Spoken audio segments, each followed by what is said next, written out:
Bali kabisa.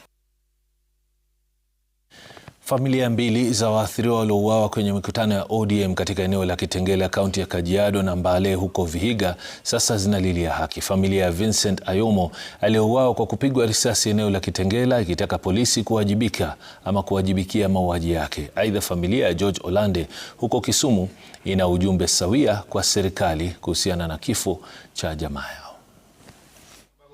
Imekuwa wiki moja yenye majonzi tele kwa familia ya Vincent Ayomo aliyefariki baada ya kupigwa risasi eneo la Kitengela mnamo Februari tarehe 15 wakati wa mkutano wa kisiasa wa Linda Mwananchi. Kila mtu anapewa silaha fulani. Familia hii wakati wa ziara ya katibu mkuu wa chama cha ODM Edwin Sifuna na mbunge wa Embakasi East Babu Owino katika boma lao wakidai haki na uwajibikaji kutoka kwa polisi. Tangu bwanangu akufe haijakuwa rahisi.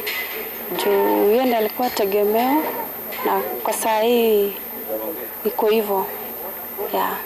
Kwa hii pengo ya Vincent bado itakuwa tumebaki na hiyo machungu ya serikali kuwaua tu na kesi fuatiliwi. Ishatendeka, tumekubali, but what we just want is justice for our son.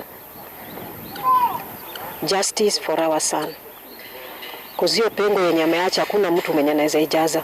Polisi wakitakiwa kuwajibika na kukomesha mauaji ya kiholela.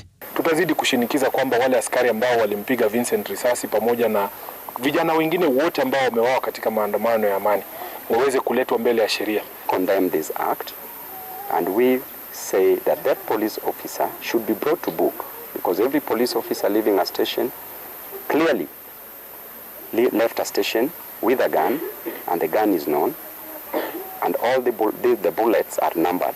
Mjini Kisumu, familia ya George Olande Otobe inaomboleza kufuatia kuuawa kwa jamaa yao aliyeshambuliwa na umati baada ya vurugu kuzuka wakati wa mkutano mwingine wa Linda Mwananchi katika eneo la Mbale, kaunti ya Vihiga.